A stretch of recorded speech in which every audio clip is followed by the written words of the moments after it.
Action!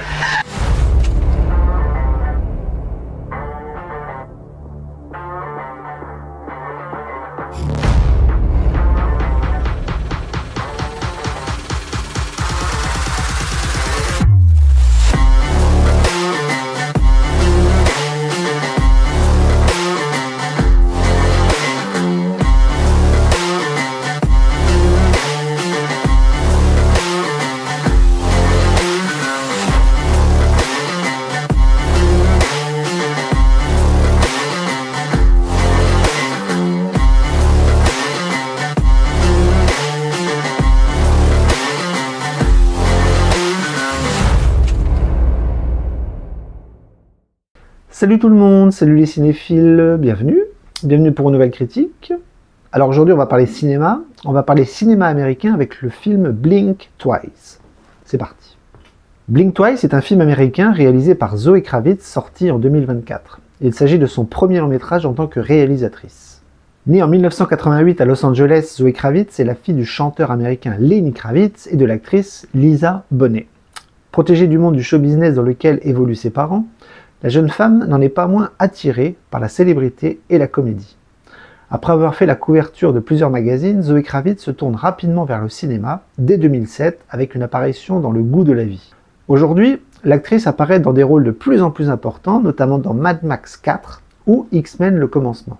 Elle tournera dans plus de 30 films en moyenne et se lance dans la réalisation donc en 2024 avec son tout premier film, Blink Twice. Côté histoire, Frida est une jeune serveuse travaillant dans un bar à cocktail à Los Angeles. Elle est fascinée par Slater King, un riche et jeune homme d'affaires ayant fait fortune grâce à la technologie. Elle parvient à se faire inviter sur l'île privée du philanthrope.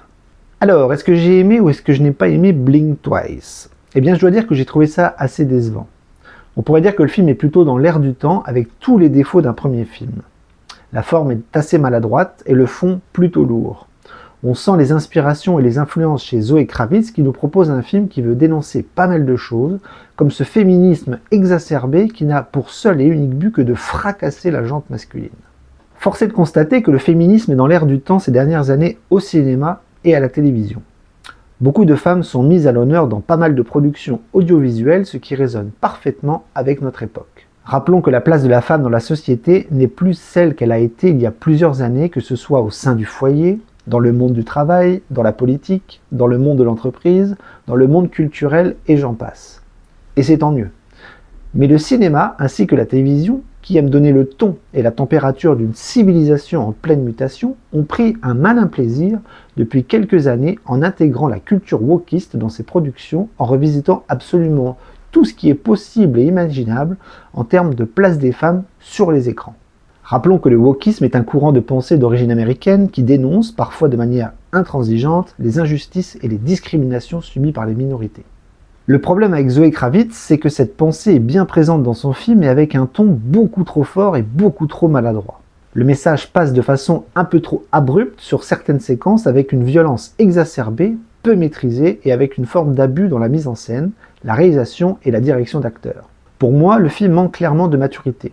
Ce féminisme exacerbé, asséné à coups de trick et très mal écrit, on a du mal à comprendre les enjeux dramatiques, parfois avec un personnage principal sans saveur et assez peu charismatique. Rôle interprété par Naomi Ackie. Dans sa construction narrative, le film est long à démarrer dans sa première partie et finit dans un bain de sang grand guignolesque dans la seconde. Au niveau de la direction d'acteurs, on peut voir beaucoup d'excentricité chez les actrices, mises en image par des gros plans et des effets de montage assez peu flatteurs pour la plupart du casting présent sur le tournage. Ce qui est plutôt dommage car la jeune réalisatrice possède un gros casting avec des acteurs comme Channing Tatum, Christian Slater, Geena Davis ou bien encore Kyle MacLachlan, pour ne citer que. Je me répète, mais le film est assez peu original dans sa réalisation et sa mise en scène, rappelant étrangement des films comme Get Out ou Midsommar, influence clairement assumée par la cinéaste. Au niveau des thèmes abordés, le féminisme est donc la principale source de ce scénario un peu trop lourdingue à mes yeux, je le redis. La sororité engagée par la réalisatrice est plutôt bien vue dans son scénario, qui aurait pu assumer son côté horrifique ou son côté thriller psychologique, mais il n'en est rien. On oscille ici et là entre des codes de genre cinématographique peu maîtrisés dans son ensemble et la réalisatrice a tendance à s'éparpiller. Le second degré ne fonctionne pas vraiment, le côté gore perd de son intérêt Et au final, le message finit par être totalement écrasé une fois qu'on a compris les enjeux dramatiques principaux. Et ça, c'est vraiment dommage. Autre thème abordé, les relations de pouvoir qui sont pour Zoé Kravitz une forme d'écrasement profond sur le plan sociétal où les femmes en sont les principales victimes.